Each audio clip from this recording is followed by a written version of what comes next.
नमस्कार दोस्तों, वैदिक वाटिका चैनल में आपका हार्दिक स्वागत है। आज की यह वीडियो बेहद खास और महत्वपूर्ण है क्योंकि हम एक ऐसे विषय पर गहराई से चर्चा करने जा रहे हैं जो न केवल हमारे वर्तमान जीवन को प्रभावित करता है बल्कि पूरे ब्रह्मांड की काल गणना से जुड़ा हुआ है।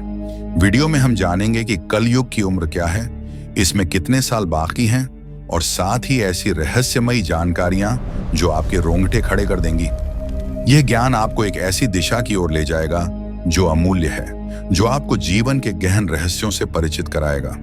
इसलिए मेरा आपसे विशेष निवेदन है कि इस वीडियो को अंत तक जरूर देखें, क्योंकि अधूरा ज्ञान हमेशा नुकसानदायक सिद्ध होता है। हम भगवान से प्रार्थना करते हैं कि आप और आपका परिवार हमेशा कुशल मंगल रहे और आप सदा सकारात्मक सोच के साथ जीवन जीते रहें। तो चलिए बिना देर किए वीडियो को शुरू करते हैं। दोस्तों, आज हम आपको दिखाते हैं कलयुग की काल गणना, और इस पेशकश में हमने गहन पड़ताल की है उस कलयुग की जिसका एक गहरा कनेक्शन संभल शहर से जुड़ता है।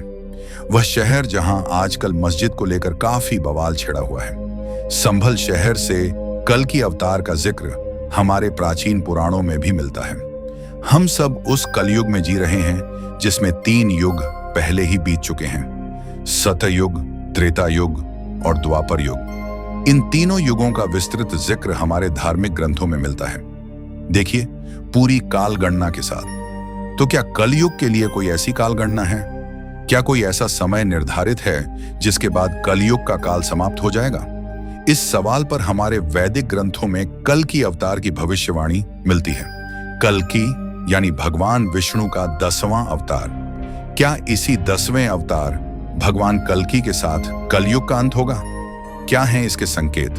पहले इसे समझते हैं। भगवान विष्णु का 10वां अवतार कल्कि शास्त्रों में लिखा है कि जब वह सफेद घोड़े पर सवार होकर आएंगे तब धरती पर महाप्रलय होगा।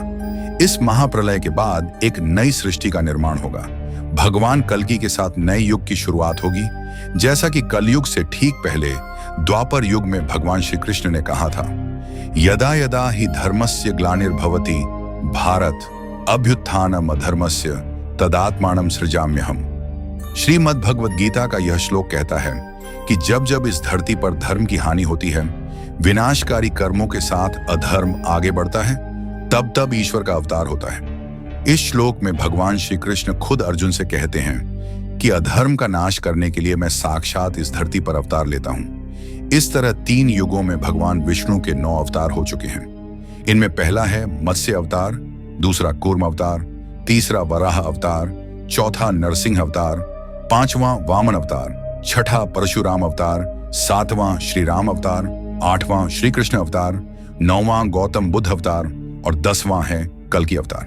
भगवान विष्णु के 9 अवतारों के साथ सतयुग, त्रेता, द्वापर जैसे 3 युग और कल युग के 5000 साल बीत चुके हैं। इनके साथ जो 10वां अवतार तय है वह कलयुग के अंत के समय होने वाला है।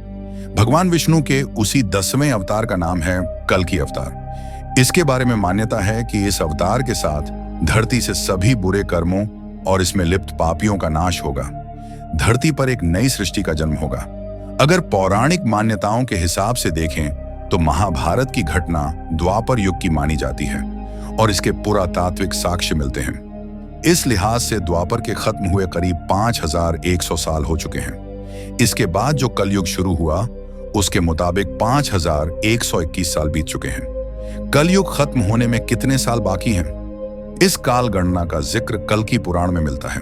देश में एक ऐसा मंदिर भी है जहां कलयुग की पूरी गति एक घोड़े के पांव से जुड़ी हुई मानी जाती है। दुर्लभ संगमरमर का बना यह घोड़ा तो 350 साल पुराना है, लेकिन इसके पीछे वाले दाएं पांव में जो जख्म का निशान है वह लगातार भर रहा है, और जब यह पूरी तरह भर जाएगा धरती पर होगा भगवान कल्कि का अवतार यानी कलयुग का अंत। यह घाव पहले चंदन की टीकी जितना बड़ा था, यहां से तिरछा था। मेरे पहले जो पुजारी थे वो बताते थे कि ऐसा था। अब यह इतना भर गया है, अब यह बाकी है तो यह भी भर जाएगा। तो क्या है कलयुग के अंत और जयपुर के इस मंदिर का कनेक्शन? क्या इसके पीछे सिर्फ कोई मान्यता है या फिर कोई ज्योतिषीय गणना? भगवान कल्कि के अवतार को लेकर जयपुर के कल्कि मंदिर की चर्चा क्यों होती है? इन सवालों का जवाब दरअसल कल्कि पुराण के साथ साथ जयपुर के इतिहास में छिपा हुआ है। माना जाता है कि महाराजा सवाई जय सिंह ने जयपुर शहर की बुनियाद बड़े ज्योतिषाचार्यों की सलाह के बाद रखी थी और इसी ज्योतिषीय सलाह का हिस्सा है राजमहल के ठीक सामने भव्य कल्कि मंदिर की स्थापना। पूरी दुनिया में आपने नहीं सुना होगा कि जिस भगवान का अवतार नहीं हुआ हो उसकी पूजा ऐसे हो रही हो। भगवान कल्कि इसके अपवाद हैं। अवतार से पहले ही न सिर्फ उनका नाम जपा जाता है बल्कि उनकी सवारी भी देवव्रत के रूप में पहले से तय है। दिव्य देवव्रत भगवान कल्कि का घोड़ा, नाम के इस घोड़े को वैसे ही बनाया गया है जैसा जिक्र कल्कि पुराण में मिलता है। दुर्लभ सफेद संगमरमर से बना देवव्रत नाम का घोड़ा सवाई जय सिंह के अश्वमेध यज्ञ का हिस्सा था। माना जाता है कि महाभारत काल के अश्वमेध यज्ञ के बाद महाराजा जय सिंह का यह धरती पर हुआ सबसे भव्य धार्मिक अनुष्ठान था। जो इनका वाहन है वह सफेद अश्व है और जैसा जनश्रुति है कि महाराजा ने उस वक्त इसका अश्वमेध कराया था और उन्होंने पाषाण की मूर्ति के रूप में एक अश्व स्थापित किया गया था। उस अश्व को ही यहां स्थापित किया हुआ है। वैज्ञानिक गणना के मुताबिक 460 करोड़ साल पहले बनी धरती 4 महाकल्पों से गुजरते हुए जीवन की शुरुआत से भरी। धरती पर जीवन की पहली आहट आखिरी महाकल्प यानी करीब 6 करोड़ साल पहले पहली सुगबुगाहट हुई। पहले जीव से इंसानों की उत्पत्ति तक के 6 करोड़ सालों को भी विज्ञान छोटे छोटे 4 कल्पों और 7 युगों में बांटता है। उसी काल को हमारी वैदिक गणना 4 युगों में बांटती है। सतयुग 4800 दिव्य वर्ष यानी 17,22,90,000 साल। द्वापर युग 2400 दिव्य वर्ष यानी 8,64,000 साल। कल युग 1200 दिव्य वर्ष यानी 4,32,000 साल। इस गणना को आसानी से समझने के लिए आपको दिव्य वर्ष के बारे में बता दें। एक दिव्य वर्ष यानी देवताओं का एक साल होता है जिसमें 360 मानव वर्ष होते हैं। दिव्य वर्ष का इस्तेमाल युगों को नापने के लिए एक इकाई के रूप में किया जाता है, जैसे वैज्ञानिक गणना में कल्पों और महाकल्पों का इस्तेमाल होता है। ज्योतिषीय गणना महान गणितज्ञ आर्यभट्ट की देन मानी जाती है। यह गणना इतनी सटीक है कि सूर्य से पृथ्वी, शुक्र, बुध की दूरी ठीक उतनी ही है जितनी पुष्टि 19वीं और 20वीं सदी का विज्ञान करता है। भारतीय वैदिक मानकों पर हुई इस गणना के मुताबिक 3,87,00,000 साल धरती पर जीवन के पूरे हो चुके हैं। इस दौरान 3 युगों में 3 बार महाविनाश हुए। अब चौथे की बारी है। चौथे युग का अंत यानी एक और महाप्रलय और उसी प्रलय का प्रतीक ये कल्कि मंदिर और कल्कि महाराज का घोड़ा देवव्रत। 1734 में जब सवाई जय सिंह ने यह मंदिर बनवाया तो इसके पीछे कलयुग की यही काल गणना बताई जाती है। इसी आधार पर मंदिर के लिए ज्योतिषाचार्यों ने जगह तय की और कल्कि महाराज और उनके घोड़े देवव्रत को स्थापित करने का मुहूर्त निकाला गया। ज्योतिषीय गणना के मुताबिक कलयुग की पूरी अवधि 4,32,000 साल है, जिसमें से अभी 5,121 साल ही खत्म हुए हैं। तो क्या जयपुर कल्कि मंदिर के घोड़े के जख्म भरने में अभी 4,26,869 साल लगेंगे?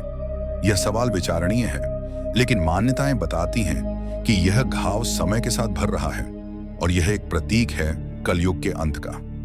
अब दोस्तों, आइए हम कलयुग की उम्र को और गहराई से समझें। वैदिक शास्त्रों में समय की अवधारणा बहुत विशाल है।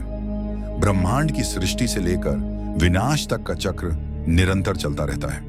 एक महायुग में 4 युग होते हैं, सतयुग, त्रेता, द्वापर और कलयुग। प्रत्येक युग की अवधि दिव्य वर्षों में मापी जाती है और दिव्य वर्ष मानव वर्षों से बहुत बड़े होते हैं। सतयुग की अवधि 4,800 दिव्य वर्ष है, जो 17,28,000 मानव वर्ष बनते हैं। इस युग में धर्म 4 पांवों पर खड़ा होता है। लोग दीर्घायु होते हैं, कोई रोग नहीं, कोई कलह नहीं। लोग ध्यान, तपस्या और सत्य के मार्ग पर चलते हैं। सतयुग में मानव की औसत आयु 1,00,000 साल होती है और वे देवताओं जैसे जीवन जीते हैं। उदाहरण के लिए सतयुग में राजा हरिश्चंद्र जैसे लोग थे जो सत्य के लिए सब कुछ त्याग देते थे।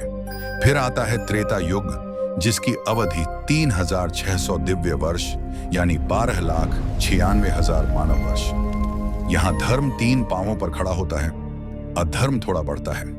इस युग में यज्ञ, पूजा और राजधर्म का महत्व होता है। भगवान राम का अवतार इसी युग में हुआ जहां उन्होंने रावण जैसे अधर्मी का नाश किया। त्रेता में आयु घटकर 10,000 साल रह जाती है, लेकिन फिर भी समाज संगठित और नैतिक होता है। लोग वनवास, युद्ध और त्याग की कहानियां जीते हैं, जैसे रामायण में वर्णित है। द्वापर युग 2400 दिव्य वर्ष का है, यानी 8,64,000 मानव वर्ष। यहाँ धर्म 2 पांवों पर खड़ा होता है, अधर्म और धर्म आधे आधे। महाभारत इसी युग की घटना है, जहां कौरव और पांडवों का युद्ध हुआ। भगवान कृष्ण ने गीता का उपदेश दिया। आयु घटकर 1,000 साल रह जाती है और विज्ञान, कला, युद्ध कला का विकास होता है, लेकिन छल कपट भी बढ़ता है। और अब कलयुग, सबसे छोटा लेकिन सबसे कठिन युग, 1,200 दिव्य वर्ष, यानी 4,32,000 मानव वर्ष। यहाँ धर्म 1 पांव पर खड़ा होता है, अधर्म का बोलबाला है। कलयुग में क्या क्या होगा, शास्त्रों में इसका विस्तृत वर्णन है। भागवत पुराण, विष्णु पुराण और अन्य ग्रंथों में कहा गया है कि कलयुग में लोग स्वार्थी, लालची और हिंसक होंगे। वे झूठ बोलेंगे, चोरी करेंगे, परिवार टूटेंगे, गुरु की अवहेलना होगी, महिलाओं का अपमान होगा, ब्राह्मण व्यापार करेंगे, क्षत्रिय भिखारी बनेंगे, पर्यावरण का विनाश होगा, नदियां प्रदूषित होंगी, जंगल कटेंगे, अकाल पड़ेंगे, महामारियां फैलेंगी। आज की दुनिया में देखिए, ग्लोबल वार्मिंग, कोविड जैसी महामारियां, युद्ध, भ्रष्टाचार, ये सब कलयुग के लक्षण हैं। कलयुग के शुरुआती चरण में, जैसे अभी है, विज्ञान की प्रगति होगी, मशीनें, कंप्यूटर, अंतरिक्ष यात्रा, लेकिन ये सब अधर्म के लिए इस्तेमाल होंगे। लोग मांसाहार, मदिरापान, जुआ में डूबे रहेंगे, परिवार की संरचना टूटेगी, तलाक बढ़ेंगे, बच्चे माता पिता का सम्मान नहीं करेंगे। शास्त्र कहते हैं कि कलयुग में लोग छोटे कद के होंगे, उनकी बुद्धि कम होगी, आयु घटकर 100 साल से कम हो जाएगी। जैसे जैसे युग आगे बढ़ेगा, स्थितियां बदतर होंगी। कलयुग के मध्य में बड़े युद्ध होंगे, जैसे विश्व युद्ध, परमाणु बम और प्राकृतिक आपदाएं। अंतिम चरण में, कलयुग के आखिरी 1,00,000 सालों में, मानवता का पूर्ण पतन होगा। लोग पशुओं जैसे रहेंगे, कोई नैतिकता नहीं, कोई ज्ञान नहीं। आयु 20 से 30 साल रह जाएगी, लोग बौने हो जाएंगे और समाज पूरी तरह अराजक हो जाएगा। बच्चे जन्मते ही वृद्ध दिखेंगे और मृत्यु हर जगह होगी। अब अंत में क्या होगा? कलयुग का अंत कल्कि अवतार से होगा। कल्कि पुराण में वर्णन है कि कल्कि का जन्म संभल में विष्णु, यश और सुमति के घर होगा। वे ब्राह्मण होंगे, लेकिन परशुराम से शिक्षा लेकर योद्धा बनेंगे। सफेद घोड़े देवदत्त पर सवार, हाथ में तलवार लेकर वे अधर्मियों का नाश करेंगे।